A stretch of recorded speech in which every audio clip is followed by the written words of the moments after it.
Welcome to Friday's pop-up again, and we are here, all three of us. I'm Vinky Lumba. I'm a real estate investor. My focus is multifamily. I am a former IT professional and a professor. And I'm gonna go ahead and ask Kunal to introduce himself. Absolutely, Winky. Winky, I was so excited that we are doing this on a weekly basis. I've been in real estate for over 15 years, investing in real estate, all the way from condos and single family to large multifamily.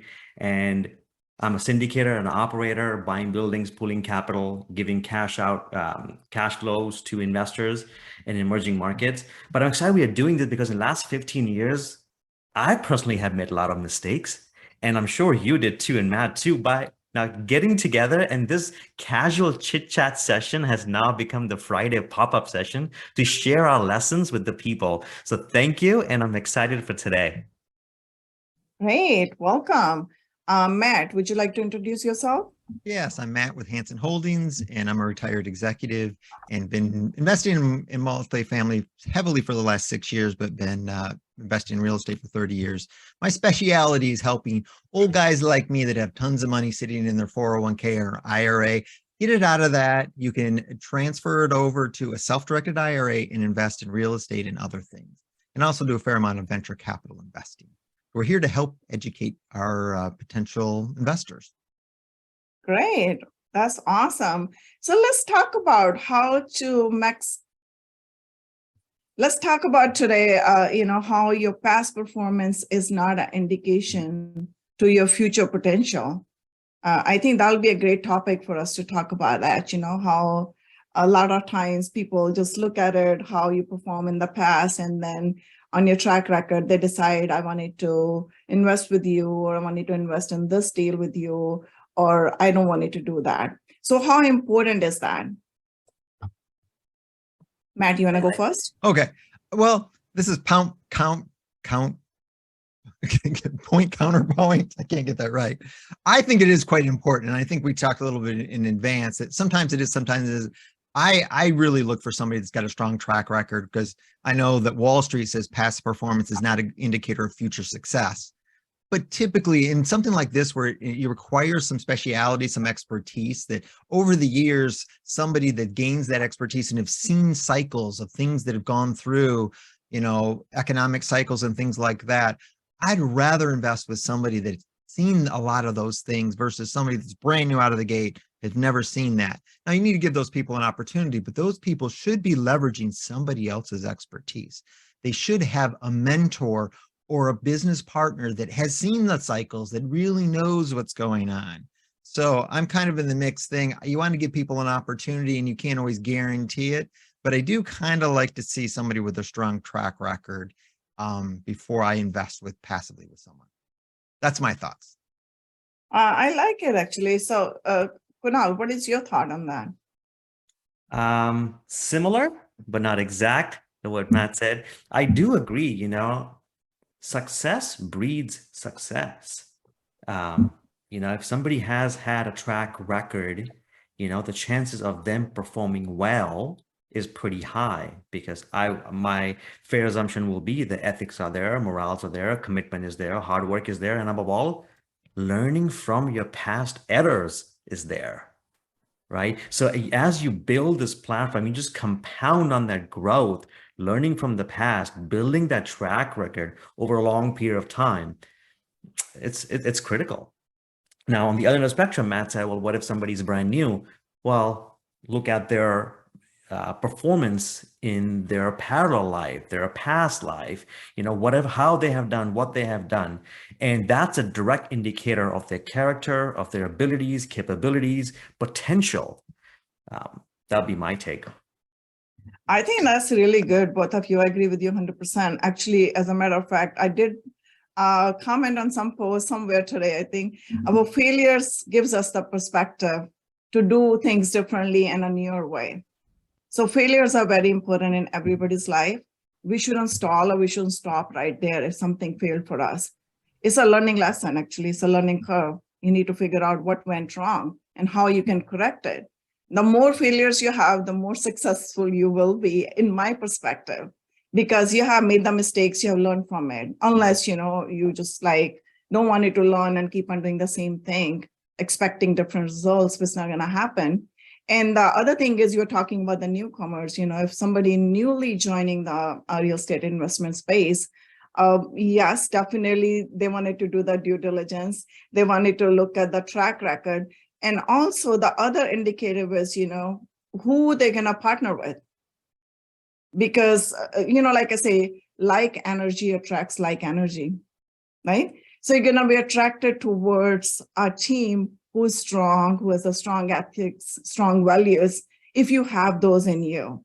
Because whatever qualities, virtues, character we have, we attract like energy, and we try to partner with that.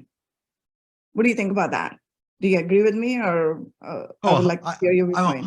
100% agree. I very much the abundance and the vibe of someone, and you get that. You get a vibe immediately, and I do believe in that. I'm a little woo-woo. Yes, I have crystals on my desk and things like that. But yeah, I do feel like it, because if you don't have a good sense inside, and I've talked to people and worked with people like, your gut, you need to listen to your gut. It is smart. It does, you do have to factor that in. So I do agree with you that it's, and Kunal, to your point too, is like, okay, maybe they don't have real estate experience, but what have they done in the past? Were they a super successful IT person or salesperson or whatever it is? You do need to give people credit for that, for their past performance in another career. No, it's a new industry, but the fact is the character is still developed in there. And okay, have they worked their way up through the ranks, or are they just a good solid person? So I agree with both of you on that perspective. That's really good points. Nailed it. And talking about the gut check and the vibe check, look at us, like three of us have been like chit chatting for over 2 months now.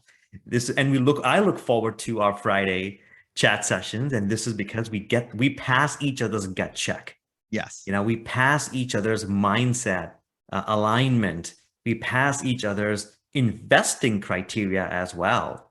So both of you nailed it. Yeah, I think it's more like a brainstorming session. It's just like two are better than one kind of thing, You're just using this cumulative knowledge or cumulative energy and striving for the similar goal, because everybody has the same goal to be successful in life, whatever they are trying to do, whether it's a real estate or whether you're in the corporate world or whatever you're trying to achieve in your life, because everybody could have different goals within real estate too. It could be from financial freedom to all the way creating generational wealth. It all depends. But the thing is, we all start from somewhere. Right on, right on. I wanna take this topic a little bit into our current affairs today. It's all over media. It's all over. I know my discussions. If I go for an evening walk with my neighbors or to pick up the kids from my schools, standing outside my kids' school and chatting with parents over there, is where are we headed? Where are we headed when it comes to investing?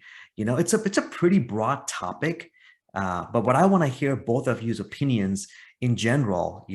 Let's talk about the general media investing and the doom and the gloom, and the multifamily, the perspective on this investing. So Matt, do you want to go first? Kind of share your thoughts. Where are we headed? Why do you think, if it's different or if it's not different than the 2008, and anything you want to share? I think it's a totally different event. The reason why that happened, if you really saw the big movie, the Big Short, that movie, that was a manufactured thing by Wall Street and banks and lenders and things like that. This is a totally different situation at all. This is supply and demand imbalance. We're coming off from COVID still, recovering from all that. So it's a totally different scenario. And the problem, I talked to lots of investors, and I have an investor like was ready to go. And now he's like, you know what? He sees all this stuff about real estate. The bubble's going to burst on real estate. But that's residential real estate. It's not commercial real estate. Yeah, single family homes values are going down. There's not getting people paying for over asking price. But multifamily, totally different. These are commercial assets. These are things that when the economy goes bad, unfortunately, more people move into our apartment building, not less. And so I think it's a totally different scenario from that standpoint. And then Wall Street and all that stuff, that's a game. That's a racket. That's all manipulated. Well, real estate, not so much. particularly commercial real estate. Those properties are valued based on the net operating income. So if the property does better, it operates better, its value goes up. It has nothing to do with what's going on with a residential property around or even in Wall Street, because as long as you have residents and you have a nice, safe place to live, it's going to be strong. It's good. It's a good investment. So that's why they say it's hedge against inflation and recession resistant commercial, specifically multifamily. And that's why I think we're all in this space. So that's my take on it. I don't think it's that bad, but everybody's hearing all this media crap that isn't even related to what we're talking about investors, and is causing people to miss out on opportunities, I think, in multifamily investing. That's my take.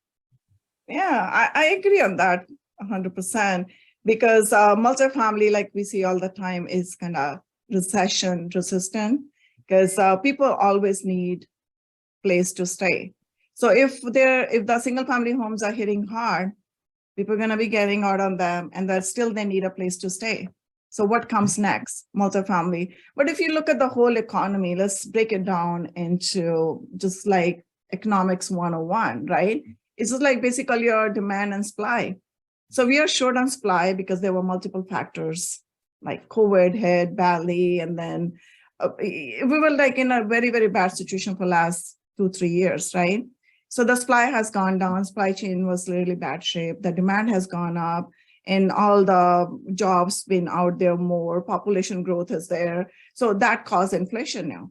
So we are in inflation. So now everybody is predicting, okay, we are heading towards a recession, or some people think we already had a recession. We went through that. But in my point of view, in my perspective, I think recession is going to be very short-lived if we have some. Because the thing is, we are way advanced now. Even if we take the 2008 scenario, it was totally different scenario, or the previous depressions. We are way advanced in whatever we're doing, the way we are managing things. We have many more tools on our hands, like how to manage or mitigate some of the gaps to make economy a little bit better. So again, I think that if the supply is low and then we are putting a cap on the job market, bring the job market down somewhere, we can just try to come to an equilibrium between the supply and demand, right? And even if we go a little bit imbalanced there's going to be a short-lived recession, but it's going to pick up.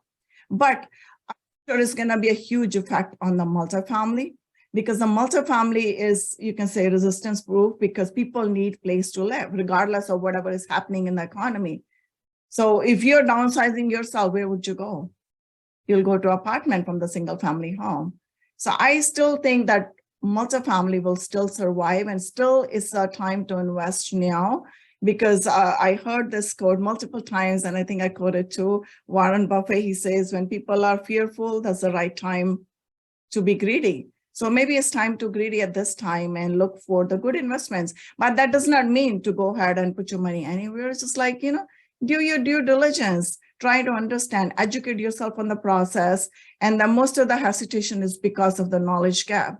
Educate yourself, connect with the right operators, go to the internet, join the meetup groups, and join a mentorship program. Learn all the tools first, do your due diligence, and then you see if you have the risk appetite to take the step. And if you do, don't wait, take an action. That's what I would say. Kunal, what's your thoughts? Say, Kunal? Yeah. What'd you say, Matt? What are your thoughts then? Yeah, on the similar lines, and I would add is this. Real estate investing is a long-term game. Mm-hmm. Now, this is not something that you wake up every morning, what is my index looking like? Or, hey, how much rent I have collected. It doesn't work like that. So because it's a long-term game, we expect a recession. Of course. There will be a recession. The question is, where will an investor be? Where will you be when the recession hits? So if we are in a recession, we are going into a recession, whatever the answer is, it doesn't matter. Because if your capital is placed in a cash flowing asset, which is giving you cash flow every month, every quarter net, and you're getting tax benefits out of that investment, who cares where the market is? You are already in a position, and you are on a growth curve in a long haul up. right? So Marcus and Millichap did a beautiful study, a research brief earlier this week or maybe last week, where they showed an example of $100,000 or $1 million. If somebody had $1 million, this is just for talking purposes, $1 million cash invested in S&P in 2000, okay? And it goes all the way till September 27, 2022, almost 20 plus years. If that money just sat in S&P for 20 plus years, guess how much it would have reached? It was like 3.7 or 3.8 million. Yeah, because of the fluctuation. Mhm. That's and because fluctuations go up and up and up and down, Mhm. right? And that's okay. If I'm just comparing long haul to long haul, right? Right. Mhm. Now, if another person put $1 million in commercial real estate, I mean, this is a broad spectrum comparison, that number would have been over $5 million with tax advantages. Almost Now, there is no comparison, right? So what I would say is everything you guys said, but if the vision is long enough and it's giving you tax advantages today, and it's churning out cash flow today, it's a beautiful place to be in, irrespective of the recession or the market. Yeah, and I just wanted to say a small little thing here, like disclaimer, because this session that we do 15-20 minutes, just educational purposes only. By no means we are trying to sell or solicit any securities or anything like that. This is just for knowledge sharing and educational purposes. Please do your due diligence. Contact your CPAs, your attorneys, whosoever you need to do in order to make any investments. Because we are not the investment advisors or we are not financial advisors either. And I think this brings us to end of our session for today. We'll be back next week with another topic. But in the meantime, if you guys have any questions or like to connect with us, please do so. Reach us on the social media. We are on all the social media, LinkedIn, Facebook. Kunal, you wanted to say any last few words, how people can connect to you? Absolutely. The best way is to either go on LinkedIn or on the website, libertycre.com. For me, just hansonholdings.com. Lots of information out there to educate you. Thank you. And if you like to connect to me, you can connect with me on LinkedIn, or you can go to my website, lumbainvest.com. Thank you, guys. See you next time, same channel. Bye. Bye-bye.